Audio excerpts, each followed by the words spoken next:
Biden barely there on good days and Kamala on the trail. Who the heck is running the White House? And how dangerous is an America run by unelected technocrats? Which begs the question, who's the real threat to democracy? I'm the opposite of a threat to democracy. They're a threat to democracy. I mean, look at what they just did. They just took over the presidency from this was a coup. Biden is a very angry man right now. You know that. They took the presidency away. His wife didn't want it to happen. They took the presidency away like he was a child. Who's making the decisions right now in the White House, do you think? A group of people that are fascists, communists, Marxists. They circle the beautiful Resolute desk in the Oval Office, like in the Justice Department. I mean, I always felt that Merrick Garland, I had respect for him. You know, there were some people that thought I should appoint him. I really gave it serious thought. He had a good reputation. But in the end, no, he did. I had a lot of respect for him. I'm so surprised that he's doing it. But you're saying Biden isn't making any of the big decisions? I don't think so, no. I don't think he knows he's alive. Kamala Harris in her Twitter bio, which I never noticed until this morning, states her pronouns as she/her. What are your pronouns? I don't want pronouns. I don't want pronouns. I saw that. So you're fluid? What is that? Nobody even knows what that means. Ask her to describe exactly what that means. They're going crazy, all right? We have to bring our country back to sanity. So I say this about the Republican Party. It's a party now based on common sense, okay? We're conservative, I don't know. Conservative, we're everything. But we're based on common sense. We want borders, we want low taxes, we want good education, we want to be able to buy a house, we want the American dream for our children. I want the American dream. I want my children to say, man, this is great. You don't even hear about the American dream anymore. You heard about it 4 years ago, but you don't hear about it anymore. I want the American dream as a goal for our children. They want to do something. You don't hear that anymore with all of this nonsense going on. We are a party based on common sense. A Time magazine story over the weekend says that they're going to use the phrase just plain weird as their new label for Trump. I thought that was Austin's motto, but just plain weird. Look, what they do is they take sound bites. Russia, Russia, Russia. He's a paid associate of Putin. These people are crazy, okay? Do you know, that lasted 2.5 years, total exoneration.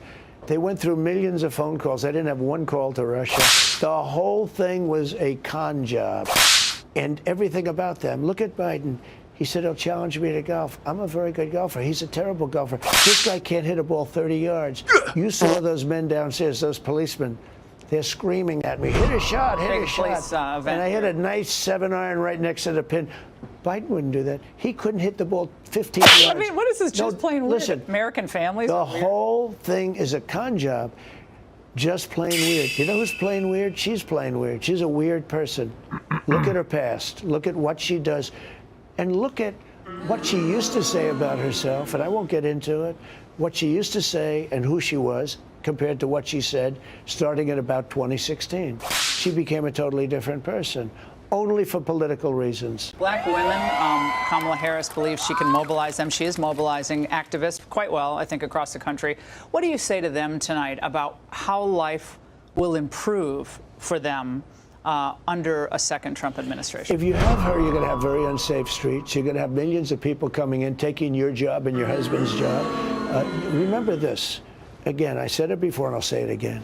Black people, when all of these people are coming in, the ones that are losing the biggest are the black population. Now, not only in terms of job, but in terms of crime. People are being killed by these migrants coming in from jails, prisons, and gangs from South America and from all over the world. They're coming from all over the world. The world is dumping their prisoners and their criminals into the United States. We're like a dumping ground. Your legacy, in 1 or 2 lines. 5 years from now, assuming you've been president for 4 years, you've finished your second term, what do you want your legacy to be for America? That I loved our country and that I was able to straighten it out because our country's going bad. We're a failed nation. We're a failing and a failed nation. We're laughed at all over the world. When I was president, we weren't laughed at. President Xi was not laughing at me. He wasn't giving us lectures like they did in Alaska. in the early weeks of the Biden administration. I've never seen anything. They would never do that. Mexico wouldn't say we want $2 billion just to talk. Mexico gave us everything. Remain in Mexico policy. Nobody could come in. They had to remain in Mexico. Mexico gave us everything. We had a strong border. We had the strongest border in the history of our country. Listen, when I made the right turn, you know why? Because I put up a chart of the lowest immigration in recorded history. That chart saved my life. I hope the guy who made that chart got a raise. Well, it was actually made by Border Patrol. Are you having any fun out there? Like, I know this is like work, but you're 78. You could be doing anything. Are you having fun post-assassination attempt? I feel, number one, just because you said 78 I am, but I feel stronger. I feel just as good as I did 40 years ago. I feel the same. I actually feel I'm sharper, because if I'm not, I'm in trouble, okay? I feel I'm sort of sharper. Somebody said it to me that said, you know, I think you're sharper now than you were 20 years ago. And maybe doing, you know, all these things, everything that's happening. I'm having fun in a strange way because I'm making a lot of progress. I think we're going to win, and I'm going to make America great again. And that's far more important to whether or not I'm happy. That will make me happy.